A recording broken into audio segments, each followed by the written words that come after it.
আমার দাদি তখন না, আমার দাদিরে খুব মানে আমার বড় আপু একটু রাগান্বিতভাবে বলে যে এই কাচ্চা অনেককেই মারছে, তখন তোর আব্বু মারছে, তো কী জন্য মারছে, এটুকু বাচ্চা কী অন্যায় করেছে, এইভাবে মারছে, এসে ঘরের মধ্যে খাচ্ছে। তো আমার দাদি কি করে, ওই আমার আমার আপুরে খুব বকাঝকা করে। আপুরে বকাঝকা করার পরে আমার আব্বু আসলে সেটা বলে দেয়। বলে দেওয়ার পরে তো আমার বড় আপুরে ধরে আবার মারধর করে। তো আমরা 3 ভাই বোন আছি, মানে 3 ভাই বোন ছাড়া মনে হয় যে দুনিয়াতে আমাদের আর কেউ নাই এরকম। তো আমার আপু এক সময়, বড় আপু আমার আম্মুর সাথে যোগাযোগ করা শুরু করে। তখন তো ওই সময় কি আপনার বাবা বিয়ে করেছে? না, তখনও বিয়ে করে, তখনও বিয়ে করেন। আচ্ছা। তখন যোগাযোগ করা শুরু করে। তখন আবার তো মোবাইলে যোগ তেমন একটা ছিল না। তো কি করতো, ওই আমার ওই স্ট্যান্ডে গিয়ে, মানে আমাদের বাসা থেকে 5 টাকা ভাড়া, তখন ভ্যান গাড়ি, ওই 5 টাকা ভাড়া দিয়ে ওই স্ট্যান্ডে যাই। স্ট্যান্ডে গিয়ে আবার ওই যে আমার নানা যে ড্রাইভার, ওই ড্রাইভার ওই কাউন্টারে গেলে গাড়ি নাম্বার বললে কখন আসবে এই টাইমটা বলে দিত।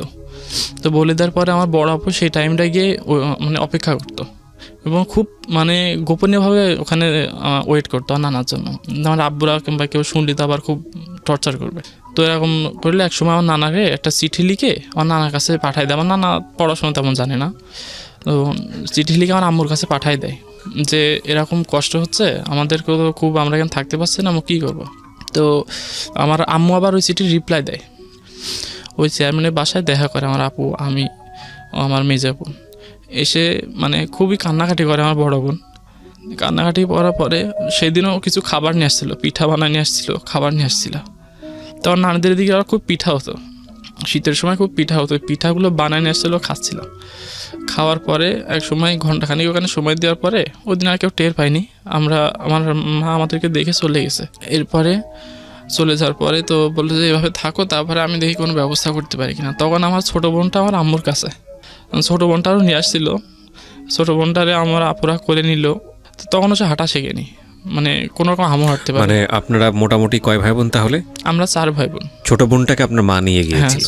তখন সে দুধ খেত, তো তখন তো নিয়ে গেছিল। তো এটা আমার আম্মু চলে যাওয়ার 1 থেকে 1.5 বছর পরে ঘটনা। তখন ওই দিন ওখান থেকে চলে আসলাম। চলে আসার পরে মানে খুবই, মানে ওখান থেকে আসার পরে খুবই একটু হাসি খুশি আর কি, আম্মুর সাথে দেখা হয়েছে, খুব ভালো লাগছিল। আমাদেরকে 100 টাকা দিয়ে যায় হাতে, মানে আমার বড় বোর কাছে 100 টাকা দিয়ে, ওই 100 টাকা দিয়ে আমার আবার 10 টাকা দিয়েছিল, আমি মিষ্টি খেতে গেছিলাম। তো মিষ্টি ওই দিন খুব ভালোভাবে কাটাচ্ছি। এর সপ্তাহখানিক পরে আমার আব্বু হঠাৎ করে এসে বলে যে আমার বিয়া, মেয়ে দেখছি। আমার দাদির সাথে, আমাদের সাথে বলে না, আমার দাদির সাথে বলছে যে বিয়ে করবো, মেয়ে দেখছি। তো আমার দাদি আবার আমার আপুর সাথে এসে কথা বলে। আমাদের মনে একটা আশা ছিল যে গেছে হয়তো আবার ফিরিয়ে নেবে, আমাদের 3 ভাই বোনের মুখ তাকিয়ে যে আমরা এত কষ্ট করছি, এখন এই যে এত বড় বড় বাচ্চাগুলো রেখে আমার আব্বু হয়তো বিয়ে করবে না, আর আম্মুকে আবার পরবর্তীতে হয়তো নিবে। তো এরকম আমার কাকা, ওই যে কমিশনার যে কাকা ছিল আজিজুর রহমান, উনি অনেক রিকোয়েস্ট করছিল। অনেকে বলছে যে 3টে বাচ্চা মানে এখানে থাকে, আর একটা বাচ্চা, 4টা বাচ্চা, এখন এই অবস্থা করলে বাচ্চাগুলো হয়তো নষ্ট হয়ে যাবে, তাদের ভবিষ্যৎ বলে কিছু থাকবে না। তারপরেও কোনো কথা শোনেনি, মানে জিদ এতটাই, তার খুবই জিদ, সে যা বলবে তাই। এখন সে সপ্তাহখানিক পরে গ্রামে কিছু লোক দাওয়াত দিলে 3টা গাড়ি নিল। আচ্ছা।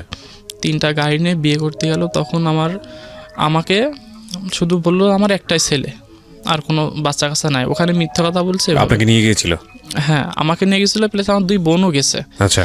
2 বোনও গেছে, তা কিন্তু সেই 2 বোনকে বলছে কি যে আমার প্রতিবেশীর মেয়ে। কাকে বলেছে এটা বলেছে যে কি ওখানে, মানে ওই যেখানে বিয়ে করছে ওর গার্জিয়ানদেরকে। আচ্ছা। তখন পরিচয় দিয়েছে শুধু আমাকে, যে আমার একটা সন্তান আর কোনো সন্তান নাই। তো এই কথা শোনার পরে তো আমার বড় আপু মানে ওই বিয়ের অনুষ্ঠানে একবারে চলে এসে খুব কান্নাকাটি করছিল যে আজকে বিয়ে করার জন্য আমাদের সন্তানদের বঞ্চিত করে দিচ্ছে, কিন্তু এটা শুধু তার বিয়ে করার উদ্দেশ্যে এটা বলছে। ওইভাবে বলার পরে সেদিন বিয়ে হয়ে গেলে এবার আমাদের সংসারে যে স্টেপ মাদার চলে আসলো। তারপরে আসার পরে কিছুদিন, মানে সেদিন রাত থেকে পরদিন সকালে আবার জেনে গেছে যে 4টা সন্তান, যেহেতু এটা জানার কথাই। তারপরে কি করলো, একবার যায় সেই স্টেপ মাদার আমার বাবার উপরে মানে একটু রাগান্বিত ভাব, কিছুদিন এভাবে রাগান্বিত হয়ে মাঝে মাঝে আমার আব্বুরকে হাতও তুলতো। কিছুদিন পরেই? হ্যাঁ, যে এরকম মিথ্যা কথা দেওয়া। ওনার কি আগে বিয়ে হয়েছিল আপনার? হ্যাঁ, ওনার আগে একটা বিয়ে হয়েছিল, কিন্তু তার ঘরে কোনো সন্তান ছিল না। আচ্ছা। তিনি আবার খুব একটু সুন্দর মতো ছিল আর কি, আমার মার সাথে হয়তো একটু সুন্দর ছিল। বিয়ে করার পরে আমার আব্বুরে এরকম, আমার আব্বুর উপরেও কোনো কোনো সময় হাত তুলতো, আমার আব্বু আবার কোনো কোনো সময় হাত তুলতো, দুইজনে এক পর্যায়ে খুব করতো, আর আমাদের উপর খুব টর্চার হতো। বাজার থেকে যদি একটা ভালো জিনিস কিনে নিয়ে আসবে, ভালো মাছ কিংবা ভালো কোনো কিছু কিনে নিয়ে আসবে, সে রান্না করে মানে তার মতন খেয়ে যদি কিছু থাকে আব্বুর জন্যই বেড়ে রাখবে, আর আমাদের খালাম কি না খালাম সেটা দেখার দরকার। আমার আব্বু এসেও কোনো খোঁজ খবর নিত না যে আমরা 3 ভাই বোন খাইছে কি না, যে আমার দাদির একটু খোঁজ নিবে, কেউ সেই সময়টা দিত না। আমার আপু স্কুল থেকে এসে কোনো সময় খাবার পেয়েছে, কোনো সময় পাই নাই, যেটুকু পেয়েছে আমার আপু আসলে আবার আমরা 3 জনে একসাথে খেতাম। 3 জনের জন্য যে খাবার রাখতো সে খাবার আমাদের হতো না, মানে 3 জনে খুব মানে পেটটা শান্তি করার মতো আর কি, মানে ভালোভাবে খেতে পারতাম। তো এইভাবে চলতে থাকলো। আর মা আবার মাঝে মধ্যে আমাদের খাবার মানে আমাদের জন্য খাবার পাঠাইতো। তো খাবার পরে আমার আব্বু এসে রাত্রি খাওয়া দাওয়া করে শুয়ে পড়তো, সকালে যেত, আর ওই দুপুরে আমাকে দিয়ে ভাত পাঠাইতো। তো মানুষের বাচ্চারা তো দোকানে গেলে আপনার কিছু না হলেও খেতে দেয়, মানে আশেপাশে যেগুলো দেখতাম আর কি। তো আমাকে ওই বাজার থেকে আমাদের বাসা পর্যন্ত 5 টাকা যাতায়াত ভাড়া ছিল, ওই 5 টাকায় দিত, ব্যতীত আর কোনো টাকা দিত না। কোনো কোনো দিন মিষ্টি খাওয়ার জন্য ওই হেঁটে হেঁটে আসতাম, যে 5 টাকা দিয়ে এসে মিষ্টি খেতাম। তখন এসে কোনো কোনো দিন মিষ্টি না খেয়ে আবার আমাদের ওই পাড়ে খেলা হতো, যে মার্বেল খেলাগুলো করতাম আগে। তারপরে যে ঘুড়ি উড়োতাম, ওই কাগজ কিনে নিয়ে আসতাম বাজার থেকে, কিনে ওই বিকালে ওই ঘুড়ি উড়োতাম, খেলা করতাম, খেলে রাত্রে আপুদের সাথে একটু পড়তাম। পড়ার পরে তখন আমার যে সরকারি স্কুলে ভর্তি করে দিল, তখন কি করলো, বিরাকে আর একটা লোক নিছে, মানে স্টুডেন্ট নিছে আমার পরিবর্তে। তখন এই সরকারি যে স্কুলে পড়তাম, তখন এই পড়ার মধ্যে আমার ওই স্কুলের সাথে আমার মেন রোড ছিল, আমার নানা ওই গাড়ি চালাতো, বাস চালাতো ওই রোড দিয়ে। তখন আমার নানা কী করতো, প্রত্যেক দিন মানে ওই কথা শুনে প্রতিদিন মানে আমার স্কুল থেকে একটু সামনে গাড়িটা থামিয়ে আমাকে দেখতে আসতো, আর আমাকে 20 টাকা 30 টাকা এভাবে দিয়ে যেত। আচ্ছা। এখন ম্যাডামকেও বলতো, তখন আমার হেড ম্যাডাম ছিল ওই স্কুলে, হেড ম্যাডামটা বলতো, দেখেন আমার নাচ ছেলেটা তো খুব তার মা এখানে থাকে না, খুব কষ্ট করছে, আপনারা একটু দেখে শুনে একটু রাখেন। আমার নানার কথা আবার আমার ম্যাডামরা খুব শুনতো। ওই ম্যাডামরা আমার খুব ভালোবাসতো, সব মানুষই তো আর এক হয় না, আমারে খুব বোঝায় শোনায় পড়াশুনো করাতো। তো ওই খাবার দিয়ে যেত, বাস থামিয়ে মানে স্কুল থেকে একটু দূরে থামাতো যাতে কেউ বুঝতে না পারে। মুখ ঢেকে আসতো, তখন শীতকাল ছিল, শীতকাল আমার পার হয় না, মুখ ঢেকে আসতো, চাদর গাইতে মুখ ঢেকে আসতো, কাউকে বুঝতে দিত না যে কেউ আসছে। এবং আমার সাথেও দেখা করতো না, আমাকে জানালাতে দেখে চলে যেত, মানে কাছে আসলে যদি কেউ বুঝতে পারে এই জন্য বলতো না। আমার ম্যাডামের কাছে টাকা দিয়ে আবার কিছু ফল ফুলও কিনে দিত, প্রতিদিন এরকম করে দিতে পারে। যেদিন দেখা যাচ্ছে তার একটু বেশি দাঁড়া, মানে বাস চালালে তো একটা টাইম থাকে, যেই টাইমের মধ্যে তাদেরকে পৌঁছাতে হবে। কোনো দিন আমার তার সুপারভাইজার ছিল, সুপারভাইজার যারা ওই টাকা দায় করে বাসের মধ্যে, ওই সুপারভাইজারের দিয়ে আবার কোনো দিন পাঠাই দিত। প্রতিদিন না আসতো না, যাতে কেউ যাতে বুঝতে না পারে, বুঝতে পারলে তো আমার আব্বা আমাকে ধরে আবার মারধর করবে। আবার ওখানে একটা দোকানে বলেও রাখছিল যে আমার নাচ ছেলে এখানে খাবে, যা বিল হয় আমি দিয়ে দেবো, আপনারা একটু সহযোগিতা করবেন। তো আমি মোটামুটি এখানে খুব খাওয়া দাওয়া মানে খুব ভালোই হয়। তো এক পর্যায়ে একদিন 2টা আপেল দিছিল, তো আমি খাইতে পারি নাই, না খাইতে পেরে একটা খাইছে আর একটা ব্যাগ করে নিয়ে গেছি। ব্যাগ করে নিয়ে যাওয়ার পরে ওই দিন কী মনে হলো জানি না, আমার ওই যে আব্বু ওই আমার ব্যাগ নিয়ে বলছে কী পড়ছে স্কুলে দেখি, আর ব্যাগের মধ্যে ওই বইটা নিতে গিয়ে ওই আপেলটা পাইছে। তো আপেলটা পাওয়ার পরে ওই দিন আর কিছু বলে নাই, আপেলটা কে দিছে, কোথায় পাইছো। তাই আমি বললাম যে স্কুলে আজকে একটা অনুষ্ঠান ছিল, তো আমাকে খেতে দিছিল, তো আমি খাইনি এখনও, তো ব্যাগের মধ্যে রেখে দিছি। তো ওই দিন সে না বোঝার মানে চেষ্টা করে পরের দিন লক্ষ্য করছিল আমার স্কুলে এসে, জোর মানে কেউ মানে তার পরের দিন একটু ফলো করলো, কিন্তু ওই দিন আর ধরতে পারে নাই বলতে। তো আমার কাছে তো সেদিন আসে নাই, আমার ওই ম্যাডামের কাছে ওই মানে টাকা দেখেছিল, সেদিন খাবার দেয় না, টাকা দেখেছিল। তো এই সুপারভাইজার পাঠাইছিল, ওই দিন আমার না আসলে ধরে ফেলতো। তো এই মাঝে মধ্যে আবার এই যে মেজো বোন আর বড় বোন পড়াশুনো করছে, ওদেরও তো কিছু একটা চাহিদা থাকে, তো ওই টাকা থেকে পূরণ হতো। 30 টাকা মধ্যে খরচ হতো না আমার, তো এই 10 টাকার মধ্যে খরচ হতো, আমার 20 টাকার মধ্যে আমার আপুরে দিয়ে দিতাম। আমার মা চলে যাওয়ার পর ওই প্রথম ঈদ, তখন এই যে ঈদে আমার আম্মু থাকতে কোনো দিন আমার 4 ভাই বোনেদের আমাদের জামা কাপড় হয়েছে, তখন ওই আমার নানারা হয়তো দিত, আমার আম্মু কষ্ট করে করে দিত। তখন এই আম্মু চলে যাওয়ার পরে প্রথম ঈদ আসলে সেদিন মানে সেমাই কিনছে, পায়েস তৈরি করছে, মাংসও করছে, কিন্তু ওই আমার যে স্টেপ মাদার শুধু ওনাকে একটা শাড়ি কিনে দেওয়া হয়েছে, তারও বিয়ের পরে প্রথম ঈদ এখানে, তো তারও একটা শাড়ি কিনে দিছে, আর আমার আব্বু একটা লুঙ্গি কিনছে, আর কিছু কেনে নাই, আমাদের জন্য কিছু কেনে নাই। তো তো ঈদের দিন সকালে মানে তেমন কোনো জামা কাপড় নাই যে ঈদে পরে যাব আমি, মানে সবাই যাচ্ছে ঈদের মাঠে। আমার যে ফুবু এখানে থাকতো, ফুবুরও 2টা বাচ্চা ছিল, একটা ছেলে একটা মেয়ে, তারা ঈদের মাঠে যাচ্ছে। তার বড় বউ কান্নাকাটি করছে, মানে এতটাই কান্নাকাটি করছে যে আমি বলতে পারবো না। মেজো বোনও ঘরের মধ্যে বসে আছে, বসে থাকলে তারা কান্নাকাটি করছে। এদিক থেকে আমার নানারা তো দিতে পারতো, কিন্তু দিবে কি করে? দিলে তো এখান থেকে আর আমরা থাকতে পারবো না, তারা কীভাবে দিবে? এখন সেই আমি ওই দিন ঈদের যাই নাই, না খেতে আমার কোলে নিয়ে আমার বড় বউ বসেছিল, আর মানে চিৎকার করে কাছে না, শুধু চোখ দিয়ে পানি পড়ছিল। ওই দিন সারাদিনই কাটাইছে ওইভাবে। তো ওই দিন বিকালে কী করলাম, খেলা করতে গেছিলাম। আমাদের আবার ওখানে একটা কপোতাক্ষ নদী আছে, নদীর পাড়টা খুব সুন্দর, ওখানে বাচ্চাদের এখানে আমরা আবার খেলা করতে গেছিলাম। একটা বট গাছ আছে, সেই মানে ওখানে বট গাছের যে মানে দড়ি মতো ঝুলগুলো হয়, ওখানে সব খেলাধুলো করতাম। জায়গাটার কথা এখনও খুব মনে পড়ে, এখনও সেখানে গেলে মানে গ্রামের দিকে গেলে এখন একবার করে সেখানে যাই। সেই জায়গাটাই ছিল মানে খুব একটা সুন্দর জায়গা, খুব খেলাধুলো করতে যেতাম। তো ঈদের দিন চলে গেছি, দুপুরে খাওয়া দাওয়া করে চলে গেছি। চলে যাওয়ার পরে 4 থেকে 5 জন গেছে, আমার ফুফুতো 2 ভাই বোন ছিল, ওদের গাছে নতুন জামা কাপড় পরে গেছে। আর আমার যা ছিল আমি তাই পরে খেলাধুলো করতে গেছিলাম। খেলাধুলো করার পরে এক পর্যায়ে দুপুরে পরে 3টে থেকে 4টার দিকে আমার ওই ঈদের আমার আব্বুর এই যে দ্বিতীয় যে বিয়ে, ওই বিয়ের পরে প্রথম ঈদ তো ওই ঈদ করতে যাই, ওই শ্বশুরবাড়িতে যাই। শ্বশুরবাড়িতে যাওয়ার পরে তখন আমি খেলাধুলো করে বাসায় যখন ফিরি, তখন মানে মাগরিবের আজানের একটু আগে, সন্ধ্যা ঘুরঘুর অবস্থায় তখন আসছে। ওখান থেকে আবার কিছু শাপলা ফুল তুলে নিয়ে আসছিলাম নদী থেকে। জি। আমরা কয়েকজন মিলে শাপলা ফুল তুলে নিয়ে এসে তো বাসায় এসে ওইগুলো আবার ওই শাপলা ফুলে ওখানে একটা আবার ইয়ে হতো, ওই শাপলা ফুলের মধ্যে বট জাতের একটা কী হতো, ওটা আবার খাওয়া যেত খুব সুন্দরভাবে। তো ওইগুলো এনে বাসায় খুব খাচ্ছিলাম, এসে খাইতে খাইতে আসছি। আর আপু আবার ওগুলো খেতে খুব বলতো, গেলে আমার জন্য নিয়ে আসবা। তো এগুলো নিয়ে এসে আমার আপুর কাছে দিতে গিয়ে আমার আপু দেখি ঘরে বসে কাঁদছে, আমার জন্যই কাঁদছে, কিন্তু আমি তো কান্নাকাটি করছি না। আপনি বুঝতেই পারেননি বিষয়টা? আমি বুঝতে পারিনি বলতে, তখনও তো আমার বোঝার মতন কোনো ক্ষমতা নাই। তো আমি খুব খেলাধুলো করছি, আনন্দ করছি, কিন্তু আর আপুদের মনে তো কষ্ট লাগতেই পারে, তারা তো সব কিছু বোঝে। এখন এই যে আমার আপুর 2টা বান্ধবী আসছে, এসে তারা বেড়াতে যাবে, কিন্তু আমার আপু ঘরে বসে কান্নাকাটি করছে। কান্নাকাটি করলে তো এসে দিতে গেছি, খাই নাই।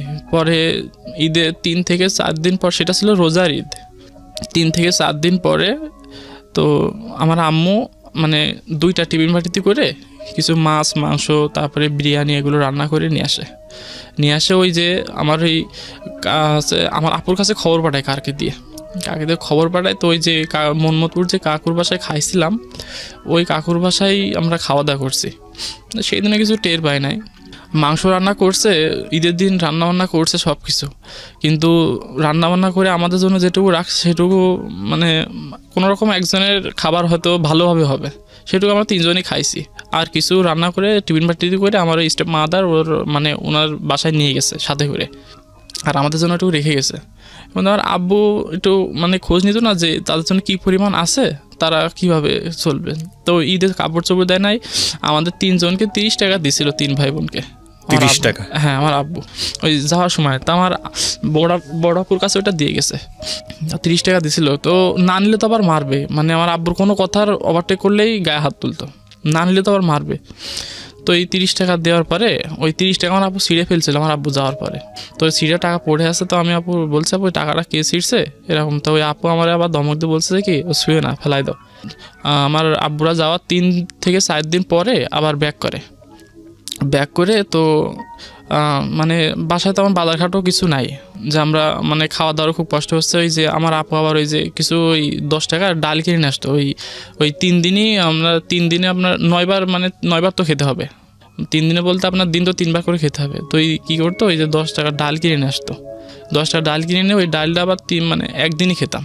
ওই 10 টাকার ডাল কিনে পুরো একদিন চালাইতাম, মানে বাজারঘাটও করে যায় নাই, চাল ছিল বাজারঘাট করে যেত না। তো ওই ডাল দিয়ে মানে ভাত খেতাম। তো একদিন ওই মানে প্রতিদিন আর এক খাবার খেতে আমার ভালো লাগছে না, তো একদিন না খাওয়া অবস্থা ওই যে আবার ওই নদীর পাড়ে চলে গেছি খেলাধুলো করতে, মানে বন্ধুরা মিলে খেলাধুলো করার পরে মানে ওই বাসার ওই ডাল ভাত খাওয়ার চাইতে ওই শাপলা ফুলে বটটাই খেতে খুব ভালো লাগছিল। তো সেদিন ওই ছিল 10টা দিয়ে গেছিলাম, 10টা থেকে 11টা দিয়ে গেছিলাম, মানে ওই লাঞ্চ টাইমে পরে ফিরছি বাসায়, দুপুরে খাবারের পরে ফিরছি। তো আপু আবার চিন্তিত করছে যে এতক্ষণ হয়ে গেল আসছে না কি জন্যে, নদীতে আবার সাঁতারও কাটতাম। তো ওই দুপুরে ওই খাবার বাসায় ওই খাবারের সাথে এটাই খাবার ভালো লাগছে, মানে এই শাপলা ফুলের হ্যাঁ বিচি। শাপলা ফুলের যে বীজটা ওইটাই খেতে ভালো লাগছে। তো ওইটা ওই দিন কী করছি, পেট ভরে খাইছি ওখানে বসে। তারপরে দুপুরে আমি আর ভাত খাই নাই। তো দুপুরে ভাত না খাই, এবার আপু বলছে মানে ভাত খাবা না? তো বলছে আমি বলছি আপু আমি খাবো না, আমি ওই যে বট খাইছি তো পেটে মানে এখন খিদা নাই। তো বলছে ওইগুলো অত খেতে নাই, মানে সমস্যা হবে। তো ওই দিন মানে সমস্যা কিছু হয় নাই, তারপরে একটু বলছে। তো ওই দিন আমি আর সাথে করে আপুদের জন্য কিছু নিয়ে আসি নাই, খেলাধুলো করতে অনেক সময় হয়ে গেছে। তো ওই আমরা 4-5 জন খেলা করতে যেতাম, তো 2 জন চলে আসছিল আর 3 জন এখানে ছিলাম। থাকার পরে ওই দিন আসছি, এসে তো ওই দিন আমি গিয়ে দেখি যে আব্বুরা বাসা আসছে, মানে আব্বু বাসা আসছে বলতে আমার যে স্টেপ মাদার তা বাসা দেখছে, আমার আব্বু বাজারে চলে গেছে। বাজারে চলে গেলে তো ওই দিন আসছে 10টা থেকে 11টার দিকে আসছে। এসে আমার যে স্টেপ মাদার উনি বলছে যে এখন তো বাজারে ভাত পাঠাতে হবে, তা এখন তো বাসায় রান্নাবান্না কিছু নাই, তো তোমার আব্বুর কাছে যাও, যে কিছু বাজার নিয়ে আসো ওখান থেকে, কিছু টাকা নিয়ে বাজার নিয়ে আসো। তো আমি গেছি, তো যাওয়ার পরে আমাকে বসায় রেখে তো বাজারে গেছে। বাজারে যাওয়ার পরে কিছু বাজার করছিল, তো একটা মাছ কিনছিল, মির্গে মাছ কিনছে, আর কিছু বাজার করছে। করার পরে ওই মাছটা দেখে আমি আবার খুব মানে আনন্দিত হয়েছিলাম যে অনেকদিন খাই নাই, তো আজকে মানে একটু ভালো মন্দ রান্না হবে, খাবো। তো গেছি, তো বাজার নিয়ে বাসায় আসছি তখন আপনার 12টা 12:30 বাজে। তো এসে ওই বাজারঘাট করার পরে ওই মাছটাও কুটার পরে আমি তো দুপুরে আর দিন খেলাধুলা করতে যাইনি, যে আজকে বাসায় খাওয়া দাওয়া করবো। 3-4 দিন পরে আসছে বাসায় ভালো বাজারঘাট হয়েছে, এটা একটু খাবো। আমি ছোটো তো আনন্দ করছি, আর আপুরা তো বুঝতে পারে যে কতটুকু খাবার পাবো। কিন্তু এগুলো আমার দাদি আর আমার ফুবুরাও অ্যাভয়েড করে চলতো। আমার মায়ের কারণে, মায়ের উপর রাগ করে আমাদেরকেও দেখতে পারতো না। আর আমার দাদি শুধু ভালোবাসতো আমার এই ফুবুর 2 ছেলে মেয়েকে। বাসলে এইগুলো আমার দাদা আবার আমাদেরকে খুব লক্ষ্য করতো। আমার দাদা যে কিছু দিবে সে দাদির ভয়ে কিছু দিতে পারতো না। তো এই বাসায় রান্না হয়েছে, এখন দুপুরে গোসল করে খাওয়া দাওয়ার জন্য যাবো। আমার আপুরা কাজ করছে, তো আপুরে বলছে আপু খিদা লাগছে, খাওয়া দাওয়া করবো। এবার আমার এই কথা শুনে আমার ওই স্টেপ মাদার আবার চিৎকার করে উঠছে যে এত খিদা কিসের, এখনো রান্না বান্না হয় না, যে খিদা কিসের। তখন আমি আপুর কাছে ছাড়া আমরা চাইতাম না, ওনার সাথে কথা বলতে এক কথা মানে মোট কথা ভয়ই মতন লাগতো আর কি। তো আমার আপুর কাছে চাইতাম, তো বলছে গোসল করে আসো, একটু বসো, আমি খাবারের ব্যবস্থা করছি। যে আব্বুর জন্য আবার খাবার নিয়ে যেতে হবে, তো আমি না খেয়ে কীভাবে খাবার নিয়ে যাবো, আমার তো খিদা লাগছে। আর বাসায় গেলে ওখানে যে খাবার নিয়ে যাবো, যে বলবে যে তুমি খাইছো কিংবা এখান থেকে একটু খাও, সে কথাও বলবে না। আমি তো এটা জানি যে প্রতিদিন ভাত নিয়ে যাই কী করবে। এখন যাওয়ার পথে কোনো দিন আমার খুব রোদ থাকতো, যে বাসা থেকে বেরোলে যে আমার 5 টাকা দিবে, তো এটা মানে কোনো দিন আমার হেঁটেও যেতে হতো। কিন্তু হেঁটে যেতে খুব কষ্ট, ভাত নিয়ে যাওয়ার কথা সময়টা আসলে আমার খুব মানে মনটা খারাপ হতো বলতে মানে খুব রোদ থাকতো, তো ওই রোদে হেঁটে যাইতে মানে খুবই কষ্ট হবে আর কি। মন চাইতো যে গাড়িতে উঠে, কিন্তু গাড়িতে উঠলে ভাড়া দিবে কে। কোনো দিন আবার এই পাশের যে কাকু, ওই যে আমাদের যে কমিশনার ছিল, উনি আবার মোটরসাইকেল ছিল, উনি যদি ওই সময় যেত তো আমাকে একটু এগিয়ে দিত, মোড় পর্যন্ত এগিয়ে দিত। তো অর্ধেক পথ এগিয়ে দিত, আর অর্ধেক পথ আমি হেঁটেই যেতাম। তো ওইভাবে আসার সময় আমার আবার 5 টাকা দিত। বাবা জিজ্ঞেস করতো ভাত দেওয়ার সময় তুমি খেয়েছো কিনা? না, ওইসব কিছু জিজ্ঞাসা করতো না। ভাত নিয়ে যেতাম, আমি যে গিয়ে বসতাম, আমার ওই দোকানে আবার 2টা কর্মচারী থাকতো। ওই কর্মচারীগুলো আমার আবার খুব অ্যাকসেপ্ট করতো। ওরা আবার কী করতো, ওই আমাকে কিছু মিষ্টি কিনে দিত আসার সময়। এগুলো আমার আব্বু আবার মানে দেখলে খুব রাগারাগি করবে, মানে চলে আসার কিছুক্ষণ মানে পথ থেকে 2-5 টাকা দিত, কোনো সময় আবার কিছু কিনে দিত, সিঙ্গাড়া কিনে দিত, পেঁয়াজি কিনে দিত, এই সমস্ত খাতাম। তারা আবার আমার খুব ভালোবাসতো দুজনে। এভাবে ওই যে খাবার খেয়ে আমি খাবার নিয়ে যেতাম, ও খাবার খেয়ে কী করতো, বাটিটা ওইভাবে আমার কাছে দিয়ে 5 টাকা দিয়ে বলছে যাও বাসায় যাও, এভাবে দিয়ে তো আমি বাসায় আসতাম। তো সেদিন দুপুরে না খেয়ে আমি কিন্তু ভাত নিয়ে গেছি। আমি জানি যে বাসায় ভালো মন্দ রান্না হয়েছে, না খেয়ে ভাত নিয়ে গেছি। মানে দেরি হয়ে গেছে রান্নাবান্না করে, 12:30টার সময় বাজার নিয়ে আসছি। এখন আব্বু ঠিক টাইমে খাবার দিতে হবে। এখন 12:30টার সময় বাজার নিয়ে আসছি, রান্নাবান্না করতে আপনার 2টা 2:30 বেজে গেছে। 2টা 2:30টার সময় বলছে যে তোমার আব্বুর খিদা লাগছে, তাড়াতাড়ি ভাত নিয়ে যাও, ভাত নিয়ে এসে খাবা। তো এইটুকু বুঝলে যে অত বড় মানুষ বাজারে তার খিদা লাগলে কিছু খাইতে পারবে, আর আমি যে না খেয়ে আসি, তো আমাকে এই অবস্থায় ভাত নিয়ে যেতে হবে। মানে আমি তো আবার কিছু বলতে পারতাম, বললে আব্বুর সাথে বলে দিতে আমার আবার মারধর করবে। তো কী করছে, ওই খিদে পেটে ওদিকে তো টাকা দিয়ে নি হেঁটেই চলে গেছি ভাত নিয়ে। তো আমি ভাত নিয়ে গেছি, আমার আপু আবার কী করতো, ওই যে রাস্তা পর্যন্ত আমার এগিয়ে দিত। তো আমার আপু আবার ওই মানে যতদূর দেখা গেছে আমার ততদূর আমাকে দেখছে। আমি যখন খাবারটা নিয়ে যাই তখন আমার পেটে আমি হাত দিয়ে যাচ্ছিলাম যে খিদা লাগছে, আমি এখন খেয়ে গেলে কিছু ভালো হতো। আমি আপুরে বলছি, আপু আমার কিছু খাবার দাম, আমি খেয়ে ভাতটা নিয়ে যাব। তো এই ভাত নিয়ে যাওয়ার অন্যদিন আগে কী করতাম, ভাত নিয়ে যাওয়ার আগে 10 থেকে 15 মিনিট আগে খেয়ে নিতাম, যে ভাত খেয়ে তো আবার হাঁটা যাবে না। তো সেদিন খাবার দেয়নি, সে পেটে হাত দিয়ে আমি যাচ্ছি। আমার বড় বোন খুব কান্নাকাটি করছিল। তো আমার বড় বোনরাও আমি যখন ভাত থেকে আসি তখন 5টা মতো বেজে গেছে, যেহেতু 8টার সময় নিয়ে গেছি ভাত, তখন যেতেই আপনার আধা ঘন্টার মতো সময় লাগছে, আর আসতে আধা ঘন্টা, আর ওখানে খাইছে আধা ঘন্টার মতো খাইছে, পরে 1.5 ঘন্টা 2 ঘন্টা হয়ে গেছে। মানে এই ভাতের ঠিয়ে প্লেট সাথে করে নিয়ে আসতে হতো? হ্যাঁ, সাথে করে উনি খেয়ে নিয়ে দিত, ওগুলো আবার নিয়ে আসতে হতো সাথে করে। তো আপনার অভুক্ত অবস্থায় আপনাকে একবার জন্য জিজ্ঞাসা করলো না যে তুমি খেয়েছো কিনা? না, এগুলো জিজ্ঞাসা করতো না, প্রতিনিয়ত এভাবেই করতো। তিনি খেয়ে আমার কাছে বাটিটা দিয়ে দিত।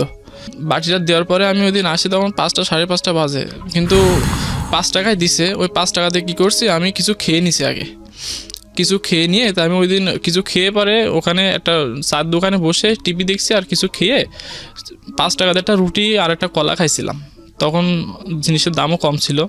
5 টাকা দিয়ে একটা রুটি, তখন এই 3 কোণে একটা রুটি থাকতো, 2 টাকা করে নিত, আর 3 টাকাতে একটা কলা, 5 টাকায় খাইছি। খুব খিদা লাগছিল ওই সময়, চিন্তা করে নিচ্ছে আমার হেঁটে যেতে হবে, আমার এই খাওয়ার দরকার, খুব খিদা লাগছে। এখন খিদা লাগার পরে তো এই খাইছি, খেয়ে মানে ওখানে 10-15 মিনিট মতো টিভি দেখছি। টিভি দেখে আপনার ওইটুকু পথে হাঁটতে হাঁটতে আসছি। আমার বন্ধুটা এখনও বসে আছে, আমি জানি না যে আমার জন্য বসে আছে, তারা এখনও খায় নাই। তো কী করছে, বড় মাছটা যে কুটছে, মাছটা প্রায় 2-2.5 কেজি ওজন ছিল। তো এই 2 পিস মাছ রাখছে। তা 2 পিস মাছ রাখছে আপনার নিচ থেকে, খুব ছোট ছোট পিস, লেজের কাছাকাছি। হ্যাঁ, লেজের কাছে 2 পিস মাছ রাখছে। 3 জনে খাবো, আমাদের খাবার আর বেড়ে দিত। বেড়ে দিয়ে আবার ওখানে আবার মিসকেপ ছিল, ওইটা তালা মেরে রাখতো, চাবি ওনার কাছে থাকতো, মিশবে তালা মেরে রাখতো। হ্যাঁ, ওনার পরিমাণ মতো আমাদেরকে খাবার দিত। তো এই 2 পিস মাছ দেখে আমার বড় আপু বলছে, আমি তো খাইছি, তা তোমরা 2 জনে 2 পিস খাও। তা আমি তো খাওয়া দাওয়া করছি, কিন্তু আমি তো আনন্দে 1 পিস খেয়েই নিছি দেখে। আর মেজবু তো বুঝতে পারছে, আর মেজবুর বয়স তো তখন, আমার মেজবু তো তখন ক্লাস 6-7 পড়ে, আর বড় অপুটা? বড় অপুটা 9-এ পড়ে, মানে 9 কিংবা নিউ 10 এরকম হবে। ওকে। খাওয়ার পরে আমি আনন্দে আনন্দে খেয়ে নিছি 1 পিস। এর পরবর্তীতে আমি খেয়ে ওখানে বসে আবার ওই যে কাগজ ছিল, ওই কাগজে আবার ওই যে কী করছি, ঘড়ি বানাচ্ছি বারান্দায় বসে। আর আমার 2 আপু ওখানে ওই খাবারটা দেখলাম আবার মানে শেয়ার করে খাইছে। তখন আমি আপুরে বলছি, আপু মাছ তো অনেক বড়, তাই এটুকু মাছ রাখছো কেন, আর একটু মাছ নিয়ে আসতে পারলে না? তো বলছে যে ভাই একটু খাও, পরবর্তীতে আরও দিবে। তো ওই মাছটা ওই একদিন আমরা খাইছি। উনি কী করতো, রান্না করতে গেলে মানে রান্না করতে করতে অর্ধেক খেয়ে নিত। তো এভাবে চলতে থাকলে আমার আব্বু যখন সেদিন রাতে বাসা আসলো, সেদিন ওই মানে রাতেও রান্না করছে আপনার বেগুন আর ওই মাছ, এগুলো রান্না করলে, আর ওই ডিম রান্না করছে। ডিম রান্না করে এই মাছ আর সেদিন দেয় নাই, 3 জনকে 3টা ডিম দিছে। 3টা ডিম দিয়ে ভাত খাইছি, আর ডাল করছিল, সে ডাল দিয়ে ভাত খাইছি ওই দিন। তো মোটামুটি এগুলো খাবারও খুব ভালো লাগে, যখন একেবারে পাই না তখনও তো খারাপ লাগে, কিন্তু এগুলো তো ভালো খাবার খাইছি। তোমার আপুরা স্কুলে যেত, সকালে কাজ কাম করে স্কুলে যেত। স্কুলে তো ওই একজন আসতো, আরেকজন আসতো 1:30টায়। ওই যখন যেদিন মর্নিং স্কুল ছিল, যখন ওই শীতকালের মর্নিং স্কুল দিত, তো ওই মর্নিং স্কুলে আমার আপুরা তাড়াতাড়ি আসতো। তো আসলে সেদিন আমারে ওই কোনো দিন ওই পুকুরি তো খুব গভীর পানি ছিল, তো ওই যে যদিও বা সাঁতার কাটতে জানি, তারপর তবুও একা একা যেতাম না পুকুরি। তখন আপুরা আসলে আপুদের সাথে গোসল করে, তো আমার বড় আপুটা আগে আসতো, বড় আপুর সাথে গোসল করে এসে খাবার খাইতাম। খাবার খেয়ে তো আপনার ঘুমাতাম না, ওই দিন মানে দুপুরে ঘুম দিতে বলতো, না ঘুমিয়ে আবার ওই নদীর পাড়ে চলে যেতাম মানে খেলা করার জন্য বন্ধু বান্ধবের সাথে। বাচ্চা হলে একটা ছেলে হয়েছে, ছেলে হওয়ার পরে তো ওই ছেলেটা হয়েছে আমাদের ভাষার এখন মানে সবচাইতে আদর একটা জিনিস। আমার বাবা এসে ওই ছেলেটারে আদর করতো, মানে আমরা যে 3 জন আছি ওই পরিবারে, ওই মানে তার কোনো খোঁজই নাই। ওই বাচ্চাটা হয়েছে একমাত্র এখন ওই পরিবারের একজন। তো এরকম বাচ্চাটা বড় হতে লাগলে, বাচ্চাটারে আমরা আবার খুব ভালোবাসতাম। বাচ্চাটা একেবারে হয়েছে আমার মতো, মানে আমার মতো সেম কোয়ালিটি হয়েছে বাচ্চাটা। তো আমার বড় আপুরা আমরা খুব ভালোবাসতাম বাচ্চাটারে, মানে খুব আনন্দই করতাম। খুব আনন্দ করার পরে এবার এভাবে বাচ্চাটা বড় হলো কিছুদিন। তো তার তার 2 বছর পরে তার আর একটা বাচ্চা হয়, মানে তার 2টা ছেলে হয়। 2টা ছেলে হওয়ার পরে তো সংসারটা মোটামুটি ওইভাবেই চলতে থাকে, ওইভাবে চলতে থাকলো। তারপরে আপনার এই এক পর্যায়ে কী হলো, ওই মানে আমার ওই স্টেপ মাদারকেও ডিভোর্স দিয়ে দিল, মানে কোনো একটা সমস্যার কারণে স্টেপ মাদারকেও ডিভোর্স দিয়ে দিছে, মানে সে নিজে থেকেই চলে গেছিলো আর কি। তার ওই 2টা বাচ্চা নিয়ে চলে গেছে। যাওয়ার পরে আমার আব্বু ওই একই অবস্থায় আছে। একই অবস্থা থাকলে এক পর্যায়ে কী করে, ওই স্টেপ মাদার যা ডিভোর্স দেওয়ার 5 মাস পরে আমাদের ওই যে জায়গাটা ছিল, যে মানে আমাদের তো তেমন মানে আবাদি কোনো জমি ছিল না, ওই যে ভিটে বাড়িটুকে যেটা ছিল মোটামুটি খুব ভালো জমি ছিল ওখানে, তো এটা বিক্রি করে দিছে। মানে তার হাতে কোনো মানে আয় উন্নতি বলে কিছু নাই, সে মানে শুধু বেচার তালেই থাকে। ওই ব্যবসাটাও মোটামুটি খুব ভালো ইনভেস্ট ছিল, সেখান থেকে ব্যবসাটা আছে, কিন্তু ওই জায়গাটা বিক্রি করে দিছে। ওই জায়গাটা যখন বিক্রি করে দেয়, ওই জায়গাটা আমার মা কিনছিল। ওই আমাদেরকে খুব কষ্ট করে মানুষ করার পরেও আমার মা ওই টাকা জমিয়ে জায়গাটুকুই কিনছিল। যখন ওই জমির দাম তখনও ছিল আপনার 3 থেকে 4 লাখ টাকা, আর এখনও সেই জমির দাম মানে আপনার 20 থেকে 25 লাখ টাকা। জি। এখন এই জমিটা বিক্রি করে দেয়, তখন কার উপর রাগান্বিত হয়ে জানি না, মাত্র 95,000 টাকাতে জমিটা বিক্রি করে, শুধু 95,000 টাকা দিয়ে। আমাদের পাশের এক দাদা নামে আছে, ওই তার নাম সোলু, উনি জায়গাটা কেনে। জায়গাটা কেনার পরে ওই জায়গাটা যেদিন আমাদের ঘরটা ভাঙে, মানে বিক্রি করে দেওয়ার পরে তো আমাদের ওই ঘরটা রাখবে না, তখন মাটির ঘর ছিল। ওই জায়গাটা যখন বিক্রি করে, তখন যেদিন চলে আসবে সব কিছু গুছিয়ে, এবার আমাদের চৌগাছা শহরে পারে, মানে দোকানের পাশেই ভাড়া থাকবে। জি। এখন এই ঘরটা ভাঙে দিছে। ভাঙার পরে তখন বুঝতাম না যে জমিটাতে আমরা যেতে পারবো না। আমি ওই আমাদের উঠানটা, মানে আমার উঠানটা এতই সুন্দর ছিল যে প্রত্যেক দিন 10-12 জন বাচ্চারা এসে আমরা ওই উঠানে পরে গুলি খেলতাম, তারপরে মার্বেল খেলা এগুলো খেলতাম, ঘুড়ি বানাতাম। তখন আমাদের এই জমির উপরে 4টা আম গাছ ছিল। আমাদের 4 ভাই বোনের নামে 4টা আম গাছ লাগাইছিল আমার আম্মু। ওই আমগুলো তখন আম ছিল, তখন এই জমি আম ছিল বলতে তখন পাক ধরি নাই, তখন এই আমগুলো ছিল। যখন এই জমিটা বিক্রি করে দেয়, ওই মানে ওই জমিটা 95,000 টাকা যে বিক্রি করলো, ওইটাও একটা চালাকি, ওইটাও মানুষের একটা মানে কথা শুনে ওই জমিটা নিয়ে নিছে। তো আমি বুঝতে পারিনি যে ওই জায়গাটা আমরা যেতে পারবো না। কিন্তু আমি ওই কী করতাম, বাজার থেকে এসে, দাদিরা তো এখানে সবাই আছে, এক পাশ দিয়ে বিক্রি করছে, তো আমি ওই বাজার থেকে এসে তো ওই আমাদের উঠানে আসতাম খেলা করার জন্য। তখন এই প্রথমত ওই যারা কিনলো তারা খুব ভালো ব্যবহার করতো, ওই গাছে আম পাকতো, আম দিত সবই। তারপর একটা জাম গাছ ছিল, খুব বড় বড় জাম হতো, ওই জামগুলো দিত। তো এই একদিন কী করলাম, ওই যে এসে আমি ওই আম গাছে উঠে আম পাড়ছি। তো ওই আম গাছে পারলে তো আছে খুব মারধর করছিল আমাকে, ওই যে জায়গাটা কিনছে। তো আমি মনে করছিলাম যে আমাদের গাছে আমি আম পাড়ছি, এখন আমাকে এই নিয়ে এসে মারধর করছে, আমি মানে বুঝলাম না। আমার দাদির কাছে কাঁদতে গেছে, আমাকে চড় মারছিল চলে 2টা আম গাছে দেখে। তো আমার দাদির কাছে গিয়ে আমি কাঁদছি, তো আমার দাদি বকা দিয়ে করছে, এখানে কেন আসছো, এখানে কেন জানো না, তখন আব্বা এটা বিক্রি করে দিছে। তো আমি কিছু বিক্রি করে দিলে কি আমরা এখানে আসতে পারবো না, এটা তো আমাদেরই জায়গা ছিল। তখন তো প্রায় ছোটো, তখন তো তেমনটা বুঝিনি আমি, তখন ওই যেতে পারবো না। মানে ওই জায়গাটুকু আমার খুব স্মৃতি লুকায় আছে, এখন আমার খুব কান্না লাগে ওই জায়গাটায় গেলে। যেখানে মানুষ হয়ে যেখানে জন্মেছে সেই জায়গাটা আজকে আমার কাছে নাই, কিন্তু আমি সেখানে যেতে পারি। সেই 4টা আম গাছ এখনও আছে, সে জায়গায় গেলে আমার এখনও খুব কান্না পাই যে এই আম গাছে উঠে আম খাইছি, এখানে খেলাধুলো করছি, এখানে ঘুমাইছি। সেখানে বিক্রি করে দিলে এক পর্যায়ে এবার ভাড়া থাকলাম, ভাড়া থেকে মাঝে মধ্যে যেতাম, মানা করলেও শুনতাম না, মাঝে মধ্যে যেতাম। মানে ওখানকার স্মৃতিটা লুকাতে পারিনি এখনও খুব মানে এখনও যাই বলতে, এখনও গ্রামে গেলে এখনও সেই জমির উপরে যায় না, কিন্তু দূর থেকে দাঁড়ায় খুব কান্না পায়। সে জায়গাটা আমি দেখতে যেতাম, মানে ছোটোবেলায় আমি যেতাম, তখন একটা সাইকেল কিনে দিয়েছিল, ভাড়া থাকার পর একটা সাইকেল কিনে দিয়েছিল আমাকে।